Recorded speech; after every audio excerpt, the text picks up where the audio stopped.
Tayo po ay tulad ng sinabi ko, we are now in our last session. Huling session na po ito ng ating pag-aaral ng Greek. So we have covered 9 topics already. Ito na po ang huling lesson na iiwanan ko sa inyo. Yung atin pong next meeting sa susunod po na Sabado ay ating exam na po. So please be ready with our exam. Huwag po kayo mag-alala, hindi ko po hihirapan yung ating exam. Kaya aralin nyo lamang po yung dapat na aralin. At hayaan po nito na tingnan natin kung ano po iaalala natin dun sa ating mga inaral ay isasagot. Pag-pray natin na maging tama sa mga sagot na hinihingi po ng ating exam. It's gonna be siguro kahit ano lang po yun, mga 30 items lang na quiz yun, na exam po yun. So, konti lang siya. Ikot lamang po tayo doon sa mga Greek alphabet. Pag-aralan nyo po yung mga nominative, accusative, dative, at saka genitive na forms, yung graph po na iyon. So, tandaan nyo po, aralin nyo po iyon. So, isasama ko po yun sa ating pag-aaral. So, now we will proceed with our 10th session. Ang pag-aaral po na ito ay iikot patungkol sa autos. Okay, o isa po sa ito po ay pronoun din sa wikang Greek. Tingnan po natin ito. So in this chapter, unang-una we will learn the 3 different ways autos is used. Okay, that since autos is a 2-1-2 adjective. So alam niyo po yung 2-1-2, di ba? Second declension, first declension, second declension. Since autos is a 2-1-2 adjective, we already know all its forms. So naaral na natin yan yung sa 'di ba yung sa second declension, first declension and second declension na form. Now, in English, tingnan niyo po, here are the inflected forms of the third person personal pronoun. So, yung third person, yung nakaraan po inaral natin yung first at saka yung second, 'di ba? Pag sinabi nating first, ito po yung I or yung we. Ibig sabihin po, yun yung speaker, siya yung nagsasalita. Napanood niyo po ba yung video no nakaraan? Were you able to watch the video, yung ating last lesson? Napanood niyo? Okay, very good. So pag second person po, ito yung kausap. Sa second person pronoun po, ang meron lang tayo you. Pareho po yun sa singular at sa plural. Ngayon ang pinag-uusapan po natin dito ay yung third person personal pronoun. So ano-ano po ito? Ito yung he, she at saka it. Yan po yung singular, tapos they naman po yung plural. So kakaunti lang po iyan. So may kita nyo po rito in the subjective, no, you have he for masculine, she for feminine, and it for neuter. Sa possessive po, meron tayong his, her, tsaka its. Ayan po, walang apostrophe wala siyang apostrophe yung its natin. Isang word lang po walang hati. For the objective, we have him, her, at saka it. Now, for all genders po, itong plural naman, isa lang yan, they. Yan lang po yung pinaka sa subjective. Their sa possessive at them para po sa objective. Now, the only significant difference between the third person pronouns and the first and second is that third person singular pronouns have genders. Diba? Unlike nung first at saka second po, yung I at saka we wala siyang gender . Yung I pwede siyang gamitin sa babae, pwede siyang gamitin sa lalaki. Yung we, ganun din po, pwede siyang gamitin sa lalaki at sa babae. Pagdating po sa third person, meron tayong mga specific na pronoun na ginagamit. Meron kang his o he para sa lalaki, she sa babae, at it para po sa neuter. So the case of a pronoun is determined by its function in the sentence. So makikita natin kung ano po yung gamit niya, then yun po yung kanyang case. The gender and number of a pronoun is determined by the gender and the number of its antecedent. So again, yung antecedent, ibig sabihin ito yung noun na pinapalitan nung pronoun. So for example, yung noun sa pangungusap ay apple, yung pronoun na gagamitin natin ay it. Kung yung noun doon sa sentence ay, for example, ito po, Robin, pangalan ng lalaki, for example, o pangalan ng babae, then gagamitin po natin ay he or she. So example po rito, if Robin is the antecedent, you would say, I would like to talk to her. You would not say, I would like to talk to it, because tao po yan . So hindi natin gagamitin ng it. Because Robin is not an it or hindi siya bagay, hindi siya neuter. You would not say them because Robin is only one, singular lang po.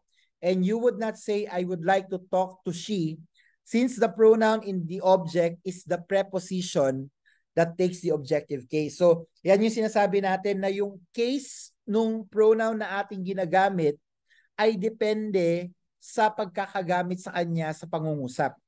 Kung siya ay lalaki, dapat lalaki din.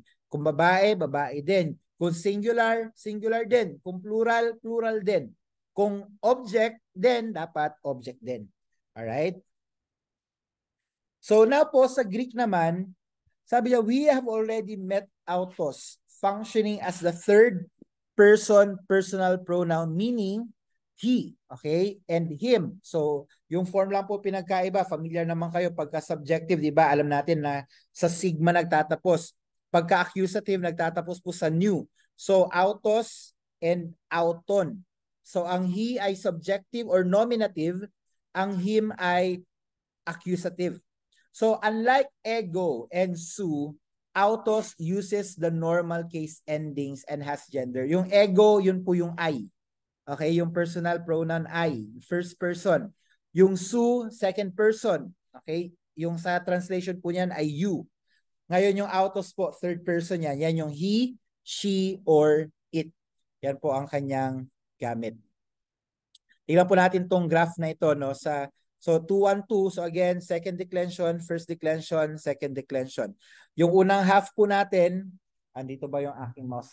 Let me check ha para magamit ko po. Yung unang half po natin, may kita nyo, it's in the nominative case. It's in the singular.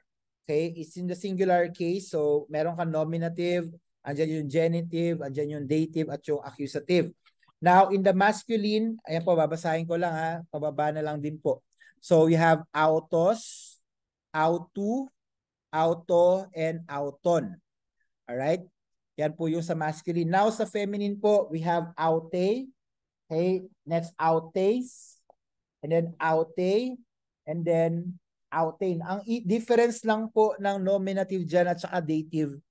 Yung ating dative ay merong iota. Kita nyo po yung naka-iota subscript siya. So wala naman po yung epekto sa pronunciation ng salita nung word natin ginagamit. Pareho lang po yung pronunciation niya. It's just that it is subscripted. Indicator po yan, yung iota subscript tulad po ng ating pinag-aralan na ito po ay nasa dative case. Okay, ang iota subscript sa ilalim. Tingnan nyo po sa masculine, meron din naka-iota subscript dito, no? So that's the difference. Of course, ano ka naman dito, iba naman dito sa form na ito. Pagdating po sa neuter, kita nyo po auto, nawala po yung S dyan. Auto, parehong-pareho dito po. Then auto, same din, and then auto, wala pong ano. Pansinin nyo, walang sigma rito at walang nu dito po sa dulo. Para po sa neuter. Alright? Yung form familiar po sa atin, no? Familiar tayo. Ito po yung inaral natin noong una, yung alala nyo po yung anthropos. Diba? Anthropos, yun yung inaral natin. So, pareho lang po yung kanyang form dyan. So, medyo na-familiarize na tayo ng konti. Now, in the plural case naman po, tingnan natin. So, you have autoy, auton, autois, and autus. For the feminine, we have autay, auton, autais, and autas. For the neuter, we have auta, auton, autois, and auta. Now, sa translation, kung makikita ninyo, no, pare-pareho lang yan. So, nominative, he, she, and it. Genitive, yung autu, ibig sabihin po niyan his. Yung autais, her. Yung autu, its. It's in the possessive case. Alright? Yung dative po, makikita nyo, yung auto, it means to him. Yung aute, it means to her. And yung auto, it means to it. Yung accusative naman po, auton, him, autain, her, and then auto, it.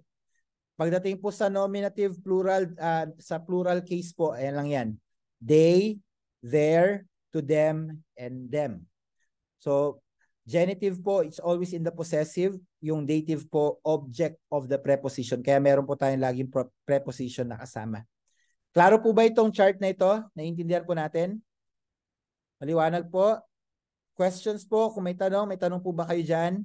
Pero kung hindi malinaw, kailangan ko pong ulitin. Wala naman po? Very good. Sige, tuloy ko po Now, the form. Autos uses case endings just like adjectives. Yung mga adjectives sa inaral natin.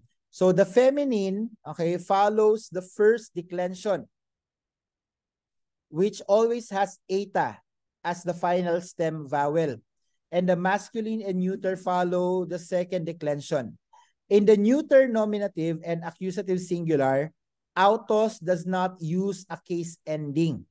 Again, in the neuter nominative and accusative, wala siyang case ending. So the word ends with the final stem vowel. Ayan yung Omicron.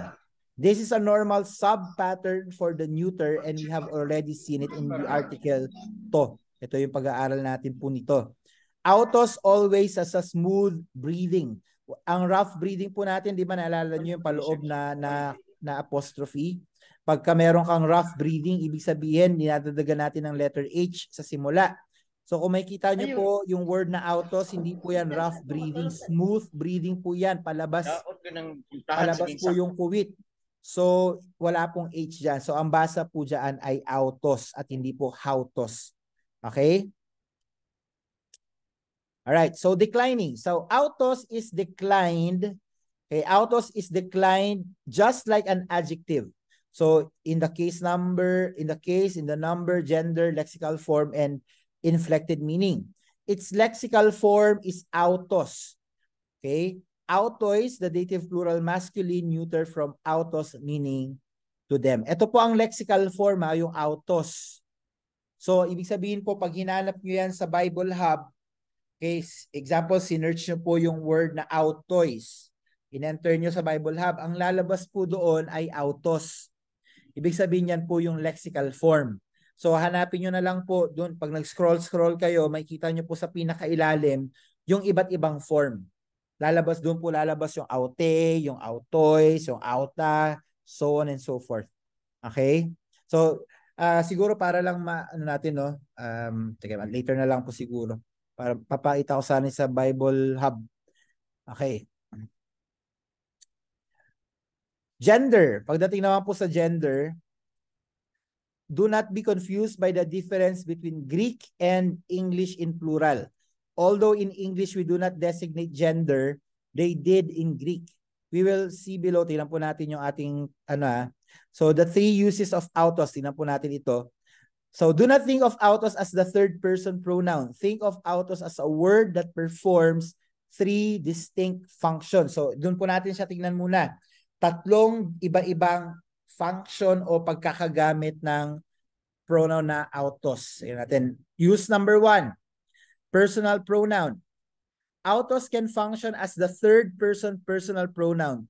This is by far its most common use. Ito yung pinakamadalas o common na gamit po ng autos. So, translate it as you have become accustomed to. Tingnan nyo po yung autos. Autos, he. Aute, she. Auto, it. So, sa plural po, autoy, they, pare-pareho lang. Autay, they, and then auta, they. So, yan po yung una niyang gamit. Unang use ng autos ay personal pronoun. So, madali siyang i-memorize. Autos, aute, and auto. For the singular, then you have autoy, autay, and auta for the plural. So, pare-pareho lang siya ng gamit, personal pronoun. Now, in this usage, sabi po dyan, the case of the pronoun is determined by its function. So, when showing possession, the pronoun usually follows the word it modifies. So, tingnan nyo po. Possession na autos, lege. Ang noun po, asan ang noun? Ang noun na minumodify ito po, yung lege. Okay? So, autos, lege. Ito po, agapo, autain. So, nakadikit din po siya. Tapos sa possession po, tingnan nyo, tain, pistin, auton. So, ito pa rin po. Ang minimodify po niya ay yung word na pistin, which is the lexical for a pistis, which means faith. Yung agapo po, ayan, lego, means to speak. Okay, autos, lege. Agapo, autain. Ito agapo comes from the word agape, which means love. So, yan po ang magamit. So, in all cases, in all situations, sa lahat po ng example na nakita natin dito, lagi po nakadikit yung autos doon sa word na kanya po minomodify. Minsan po nasa likuran, minsan po nasa harapan. So depende sa kanyang pagkakagamit. Pero lagi po siyang magkatabi, kung mapapansin nyo po. Next, its gender and number are determined by its antecedent. Again, ano po yung antecedent? Yung noun na pinapalitan ng pronoun. Yan po ang antecedent. Now, if the antecedent is personal, then autos follows natural gender. Example po, tingnan natin dito ha. Ho Jesus autos lege pros autein. Ito, pangalawa po, Marian aute lege pros auton. So makikita nyo po dito, ho Jesus. Okay, ho Jesus, yan po yung antecedent niya. Kaya makikita nyo po, yung pronoun na ginamit natin dito ay nasa masculine form din po, autos. Okay, yung ho Jesus po, it means Jesus. Yan po ang ibig sabihin niyang ho Jesus. Okay, ito po ay nasa nominative masculine. Kaya ang ginamit po natin dito na pronoun ay autos. Ito naman po, makikita nyo yung Mariam. Okay, so Mariam, so nakita nyo po ito ay nasa nominative feminine. Kaya ang ginamit po natin dito ay aute. So again, nakadepende po sa antecedent. Ito po ang antecedent.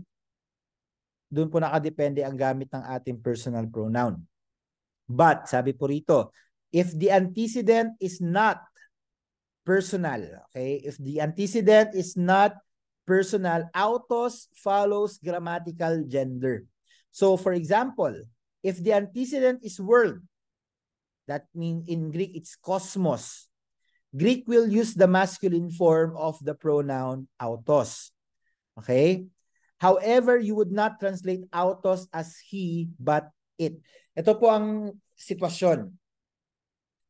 Sa English po kasi, ang word na world ay tawag dito, neuter. Hindi siya lalaki, hindi siya babae. Neuter siya. Pero pagdating po sa Greek, meron pong gender.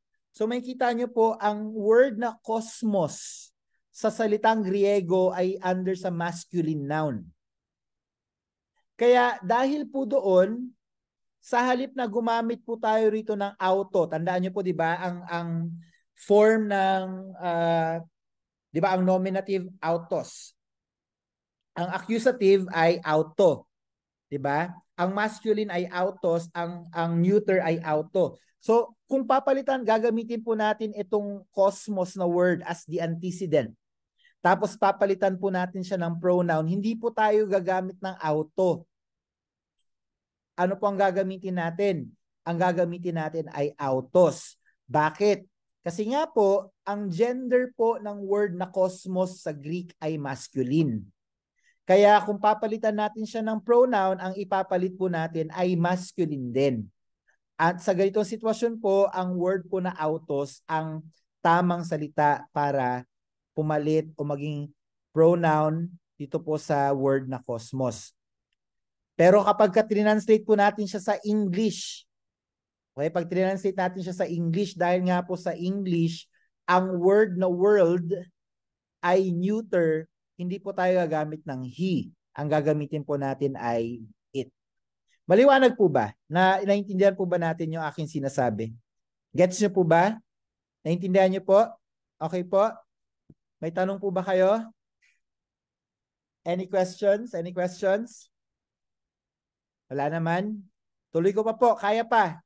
Nagigets natin yung sinasabi ko. Kaya pa. Sige, kaya pa naman. Sige, nakaangiti pa kayo eh. Pag hindi na nakakangiti, ibig sabihin, ano na, dumudugo na, may internal hemorrhage na ang mga utak natin. Tuloy po natin. Tuloy natin.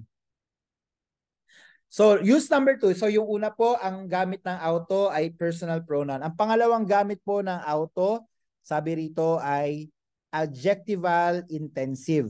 Or in other words, adjective. Or may term yan sa English eh. Emphatic, parang gano'n. Emphatic adjective. Tingnan natin ha. Autos can also function intensively. when it is used adjectively. In this case, autos normally modifies another word and is usually in the predicate position. Tignan po natin translate autos with the reflexive pronoun. Say, translate autos with the reflexive pronoun. Ito pala yung term yan, reflexive pronoun. Ibig sabihin po pag sinabi nating reflexive, ito yung mga words na himself, herself, itself, themselves, and so on. Ibig sabihin bumabalik po sa sarili. Coming from the word reflect. Diba? Pag tumingin ka sa salamin, nakikita mo yung reflection mo. Parang ganito po ang reflexive pronoun. Bumabalik po sa sarili. Okay? Kaya meron tayong mga himself, herself, and so on. Autos, sabi dito, autos ho apostolos. Okay? Autos ho apostolos. Ibig sabihin yan, the apostle himself. Kita nyo yung word na apostle at yung word na himself, parehong tao lang. So, ibig sabihin, pag gumamit tayo ng adjectival intensive, it's a reflexive pronoun, bumabalik lang po doon sa subject yung ating pinag-uusapan. Another example, auto to doron. Okay, auto to doron. So, the gift itself. Ngayon po, ang gamit natin dito ay itself dahil yung noun po na gift ay neuter. Bagay po iyan. So, hindi siya, even in the Greek language, ito po ay nasa neuter. So, ang gamit po natin ay itself. Okay? So, yan po ang adjectival intensive or sa English po ay reflexive pronouns. Now, autos agrees with the noun it modifies in case, number, and gender. Lagi naman ganun sa lahat ng pagkakataon. Kahit po yung ating mga pinag-usapan nung nauna. Lagi siya nag-agree sa case, sa number, at sa gender. So, in a translation, choose the gender of the reflexive pronoun based on the natural gender of the word autos modifies. So, ang sinasabi niya lang po dito, kung gagamit po tayo ng reflexive pronoun, kung gagamit tayo ng mga pronoun na magtuturo muli dun sa subject, dapat yung reflexive pronoun na gagamitin po natin ay nag-agree doon sa number sa case nung salita na ating pinapalitan. Tignan po natin halimbawa. Hey, ecclesia aute. Hey, ecclesia aute. Ano po ang word na ecclesia sa English? Ano po ang word na ecclesia? Church. Very good. Andiyan na rin naman po, no? Ang ecclesia po, alam naman natin yan, di ba? Kapag ka sa illustration ng marriage, di ba? Ang sinasabi natin, ang bridegroom ay si Kristo, ang bride ay ang simbahan. So, doon pa lang po may clue tayo na sa Greek po, ang church ay feminine noun. Babae ang turing po sa simbahan. So, in this case, makikita nyo po ang ginamit na article ay hey at hindi po ho, hindi po ito. Okay, ang ginamit po ay eta tapos may rough breathing mark. So basa po diyan ay hey. Hey, ecclesia aute. Kita niyo po, pronoun din, babae rin po. Feminine din yung pronoun na ginamit dito. So, ang sabi diyan, the church itself or herself. Again, sa English naman kasi, ang church ay neuter. Diba?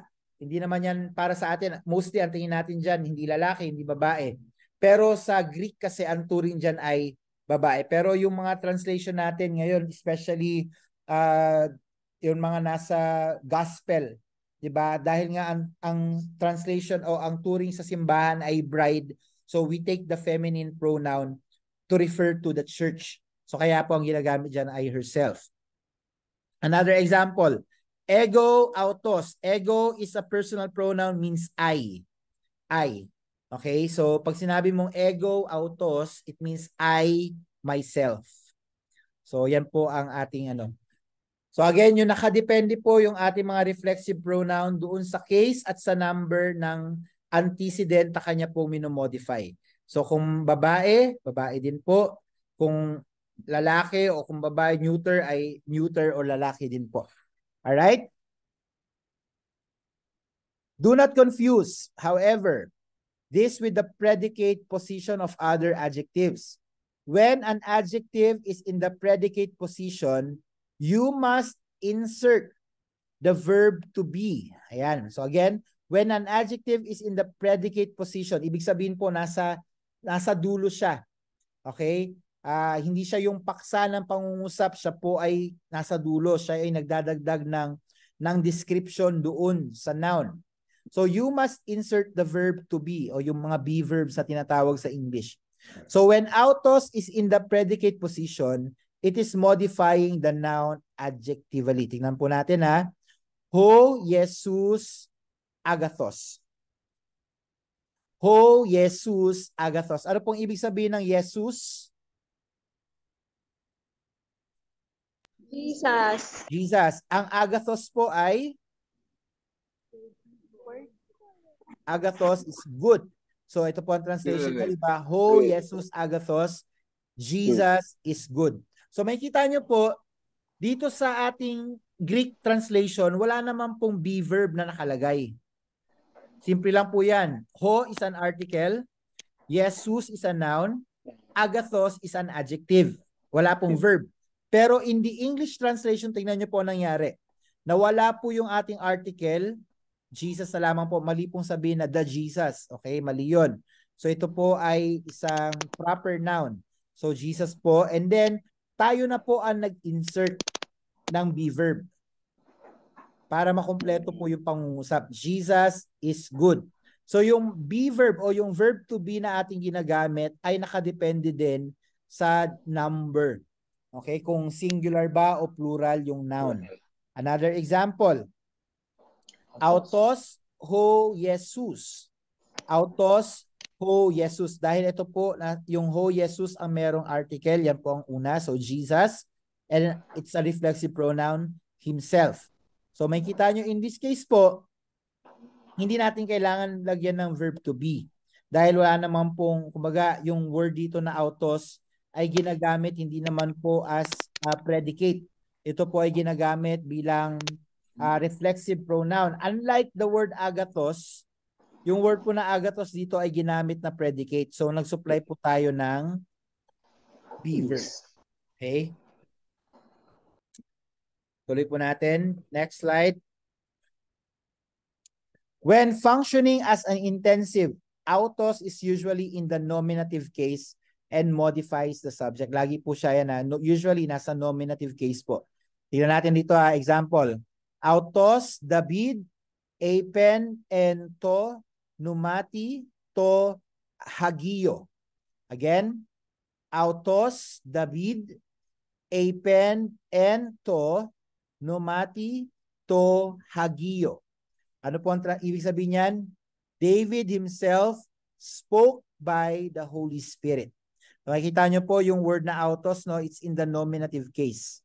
It modifies the noun David or David dito po sa ating translation. Ito pong triangle na yan, that is the big letter for delta. Okay? Letter D ng Greek. Yan po ang big letter niyan, yung triangle. Kaya po David. Ito pong pangalawa, sino pong pwede magbasa? Itong pangalawang line po na ito. Can someone read this? Try lang po, try lang. Sige, mag-unmute lang po pagka gusto nyo kayo ang magbasa. Anyone? Wala? Sige. Go ahead. Sino man po kay Pastora Angel o kaya kay Jen. Go ahead. Ito po Jesus autos o. Sige po.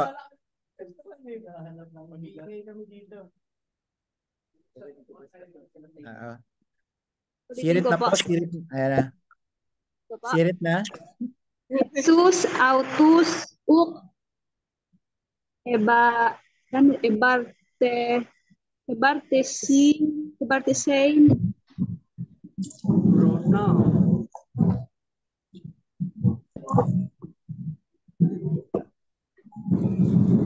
Kaya pa? So you're doing well. Oh, tama po ang yung lahat ng binasa. Sige, tuloy na. Ito na po. Matay tayo. Tama po. Opo, tama. Sige. Babasahin ko po Sundan nyo po. Tingnan nyo kung tama yung pagkakabasa ninyo. Jesus autos uk ibaptizen al hoi mataytay autu. Okay, one more time. Jesus autos uk ibaptizen al hoi mataytay autu. Ano po ang kanyang translation? Jesus himself, sige niyo po, Jesus autos, ibig sabihin, autos. Jesus himself was not, ito pong uk, it's a negative, it's a tawag dyan, negation.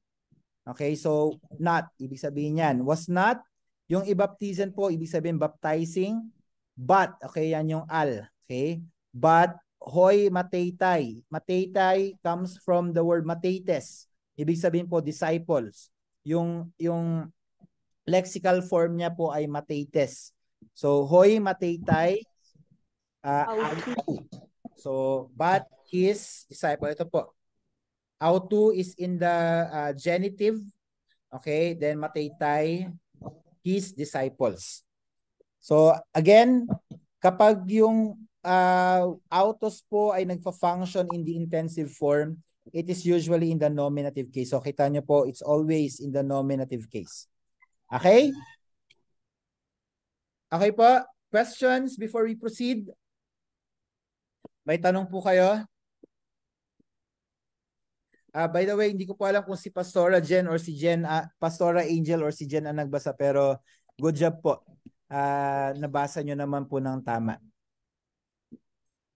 So this is the same use of the personal pronoun we saw with ego and su. Again, ego is I, su is you. Okay? Remember, because the verb indicates its own subject, the use of autos is technically unnecessary and therefore its presence can be emphatic. Different suggestions have been made on how to translate autos when it occurs in this situation. Some suggest using a reflexive pronoun, as in the illustration in the last slide. It is David himself and not someone else who spoke by the Holy Spirit. The pronoun also shows if the subject is masculine, feminine, or neuter. So by simply looking at the pronoun, yung autos po, we can already identify kung ano po ang gender, ano po yung number, o ano po yung case nung ating noun na minomodify. Others still suggest ignoring the personal intensive use. So yung mga reflexive, sabi niya, wag na natin pansinin. In the nominative, because this translation does not sound proper to English ears. If you do ignore it, be sure to remember that it can add an intensifying force. So basically, ito ang sinasabi niyan. Gamitin man natin o hindi yung mga intensifiers na ito, itong personal intensive, it does not really matter. Okay? Pero kapag gagamitin natin, we have to make sure na yung kanya pong function ay para bigyang diin na yung paksa ng pangungusap ay yung noun na tinutukoy po noong intensive pronoun na ating ginagamit. Is make sure na ganun po ang kanyang function. So the subject of the verb does not have to be third person. When used with the first or second person, auto still adds emphasis. So again, here, sino pong pwede magbasa nito? Pabasa naman po. Si ano naman? Pastor Arnold, can you read this po?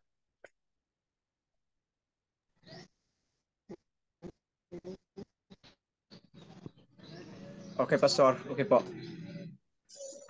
Itong last Pastor, no? So, autos legals toys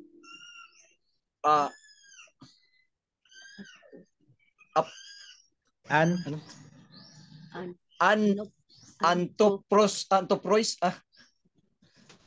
Okay, very anthropois. Okay, very good. Tama naman po. Sige, si ano, salamat Pastor Arnold, si Lovely, Sister Lovely, go ahead. Gusto mo magbasa, please go ahead. Sige po, Pastor. Autos, legay, toys, anthropoid. Okay, very good. Good job, Pastor Arnold and Sister Lovely. So again, it is su, autos, leges, toys, anthropois. So kita nyo, no?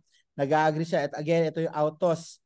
Ang dinedefine po niyan o ang minomodify niyan ay yung subject natin na su or yung you. So in translation po, in English translation, it reads you, yourself. Kita nyo po, no, itong example na to, pag tinanggal natin yung word na yourself, wala naman nagbago dun sa kahulugan nung pangungusap. Pero pag dinagdag natin, binibigyan niya lang ng additional na diin o ng emphasis yung subject. So you, yourself, su autos, speak to the men. So leges means to speak or say. Toys, ayan, yan yung ano, tawag dito, accusative, no. Dative. So anthropois is the pronoun for anthropos, which means men. Good job po sa mga nagbasa. Nakakabasa na po kayo ng mga Griego. Pwede na po kayo maligaw sa Greece. Pagka dinala kayo doon, pwede na kayo maligaw. Okay. Idala na lang kayo ng dictionary, ng lexicon para i-translate nyo na lang yung mga binabasa ninyo. Use number 3, yung pangatlong function po ng autos. Identical adjective. Autos is sometimes used as the identical adjective meaning same. So pareho, identical nga po eh. It is normally in the attributive position when used this way, but not always. Its case, number, and gender are determined by the word it modifies as is the case with any adjective. So pare-pareho lang naman po. Kung ano yung number, case, gender nung noun, pareho lang po ang ginagamit natin na pronoun. Tingnan po natin ito. Sino naman po ang pwede magbasa itong line na to? Sino po nandito? Tatawag po ako. Pastor Kim, pwede ka bang magbasa, Pastor Kim? Sige po, Pastor. Go ahead. Testing po. Kay, Palin, Appleton, Correct.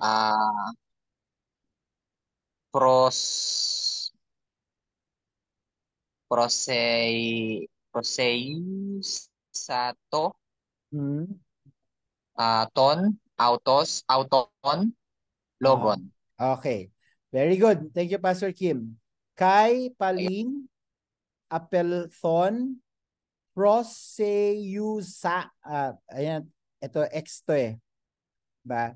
Proseusato. Parang yung may pronunciation na may pagka-X dyan. Ton, auton, logon. Very good. So it means, Kay means end. Okay. Palin means again. So and again, Appleton, after going, ito po yan, yung propexacto na ito. Proseusato. Going away, he prayed. Auton, logon, the same thing. Ito po, yung auton, logon, the same thing. Ito pong pangalawa. Pakibasa nga po. Sino po ang pwede magbasa? Si Ate Marichu. Sige po, i-volunteer ko na po kayo. Okay. N-O-T de opa Ora. opa Ora. Sorry. Ora.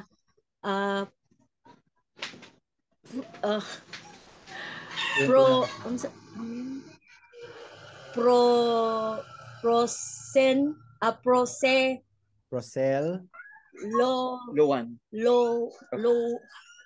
Tan. Tense. Tines. Ano, Pastor? Tennis. Tines. Sorry. Tenes.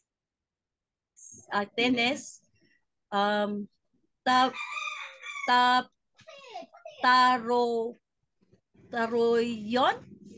PH po yan. Pa. Ito. Soy. Soy. Pari. Sayoy.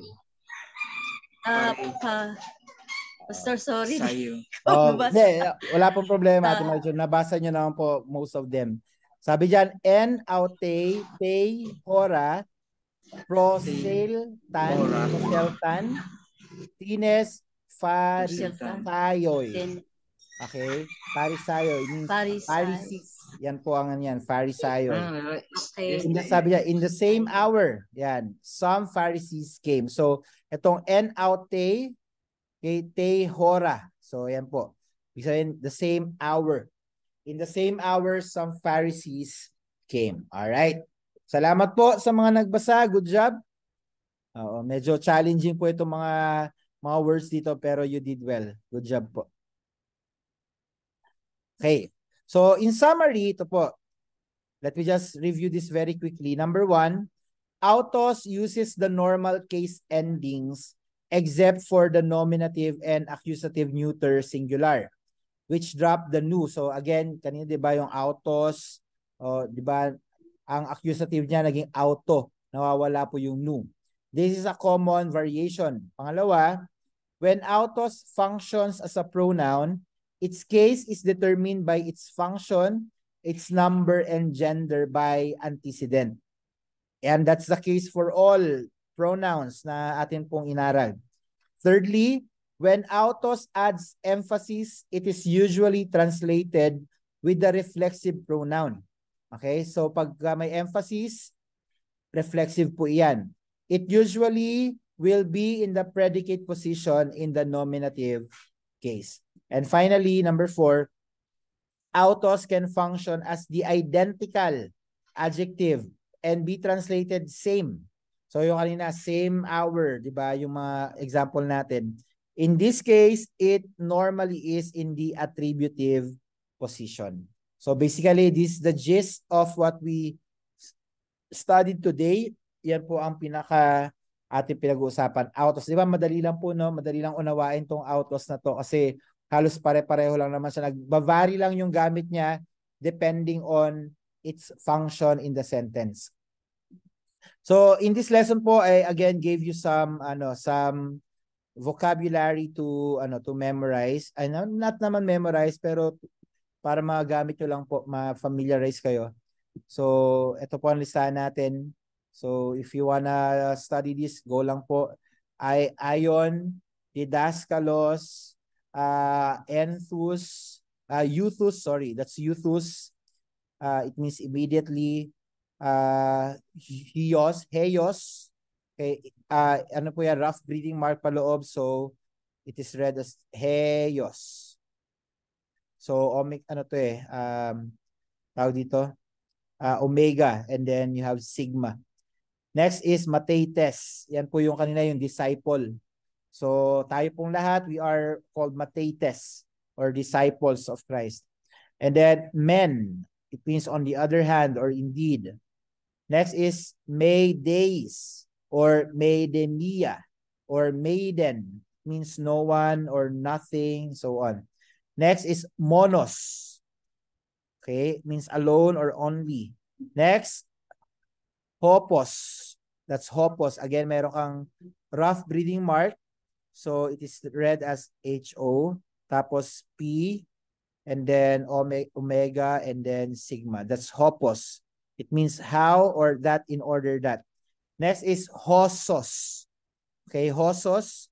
Or yan, means as great as or as many as. And then last slide po natin ito. It means therefore.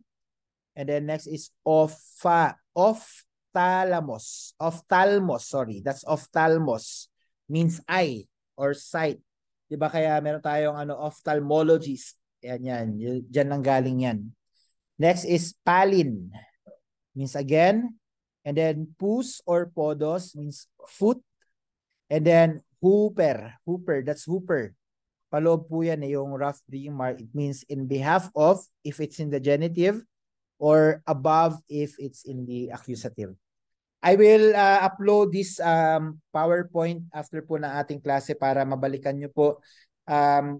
If you wish to study, balikan nyo po itong topic na ito. It's mas maganda po iyon para maging familiar pa rin po kayo sa ating mga inaaral. So the rest of the lessons, hindi na po tayo umabot ng verb, no? That would be a very interesting, actually, very good topic to discuss kasi napaka big deal po ng mga verbs at medyo complicated siya para po sa in the Greek language, pero at least yung mga basic po, yung nouns, yung pronouns, yung adjectives, yung prepositions na cover na natin. Ngayon po, nasa inyo yung libro. Nasa inyo na po yung libro. Aralin nyo po. Napakadali pong aralin ng libro natin. Very self-help po yan. So, read them. Familiarize yourself with them para po kung gusto nyo pang lumalim sa pag-aaral po ng Greek, malaking tulong po yung aklat na iyon. So, yun lamang po. Maraming salamat po sa inyo sa pagtsatsaga po sa akin itong mga nakaraang linggo. I really appreciate all of you for staying.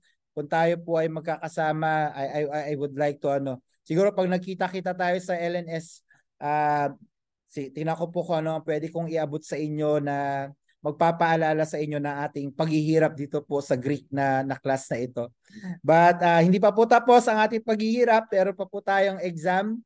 Pero 30 items lang naman po yun, and I promise you, dadalian ko lamang po para hindi naman po kayo talagang mahirapan. But again, I appreciate all of you. Saludo po ako sa inyo for staying, for being with me every single week and really bearing with me sa atin pong pag-aaral na ito.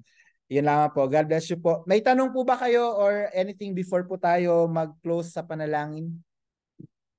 Anyone? Questions or any clarifications na meron po kayo? Salamat lang po kami sa inyo, Pastor. Salamat lang po kami sa pagtuturo nyo po.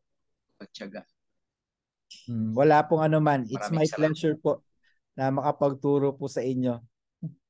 Nag-enjoy po kami, Pastor. Opo. Salamat po. Wala pong anuman. Ako rin po, sobrang ako. Ito po ang sobrang nag-enjoy din po ako ng pagtuturo. Sobrang kahit ako po ay may natutunan na bago every time I prepare my lessons po. Salamat po sa inyong lahat. Pagpalain po kayo ng Panginoon, and I'm excited to see all of you. Si bro may sasabihin po yata. Sige po. Dahil it will be a big help para sa aming pag-aaral. Lalo na sa pag-share ng Word of God. At least yung mga basic na Greek, magkakaroon po kami ng big knowledge about Greek lesson. Maraming salamat po, Pastor. Wala nga naman po. Purihin po ang Panginoon. Salamat po sa inyong lahat. Again, thank you. I appreciate all of you. Allow me to pray for you sa pagtatapos po ng ating course na ito. See you po sa susunod na Sabado para sa ating short exam lang po. I promise to make it easy for all of you. Let's pray. Lord, salamat po sa pagbibigay sa amin ng lahat ng tools na amin pong kakailanganin so that we can be effective in our preaching and teaching of your word. Salamat, Lord, sa opportunity na maging kabahagi po ng MAP, Lord, bilang estudyante man o bilang guro. Dahil naniniwala kami, Lord, that in all this, Lord, we also get to learn new things, even, Lord, dun yung mga bagay na alam na namin before, but we get to be refreshed and we get the help that we need, Panginoon, para mas maging kagamit-gamit po para sa inyo at sa inyong kaharian. Dalangin ko, Lord, ang pagpapala sa bawat isa na narito. Hayaan niyo, Lord, na patuloy po nilang maranasan ang inyong grasya sa kanila pong paglilingkod sa inyo. Hayaan niyo, Lord, na sa pagpapakita po nila ng dedication sa pagkatuto, hayaan niyo na ito po ay masuklian ng higit pa sa kanila pong inaasahan. Paglaguin niyo po ang kanilang mga ministeryo. Paglaguin niyo po sila sa kanilang pangunawa ng inyong salita. Hayaan niyo, Lord, na mas maging epektibo sila sa kanilang pagtuturo. That whenever they open their mouth, Lord God, people will be pierced in their hearts, O God. Dahil po, Panginoon, unang-una sa inyo pong espiritu na nananahan sa kanila. Pangalawa, Lord God, dahil po sa kanilang commitment na maging tapat sa pagbabahagi ng iyong salita at mag-commit, Lord God, sa pagpapalaganap ng iyong salita saan man po sila naroon. Bless them, O God. Bless their families, O God. Salamat, Panginoon. Ikaw po ang aming pinupuri, pinasasalamatan sa pangalan ni Jesus. Amen and amen and amen. Pwede po ba tayo mag-picture? Pwede po bang i-on yung camera sa inyo? Quick lang po. Last picture before tayo mag-sunod. Yung ngiting po. Ayan. Yung mga ngiting hindi pa nag-e-exam. Sige. Smile. 1, 2, 3. Ngiting tagumpay. One more. 1, 2, 3. Alright. Salamat po. Thank you. Thank you so much. Kita-kita po tayo next Saturday for our examination. God bless you all po. Pagpalain po kayo ng ating Maraming Panginoon. salamat po, Pastor. God bless din po. Salamat po. Salamat din po sa inyong lahat.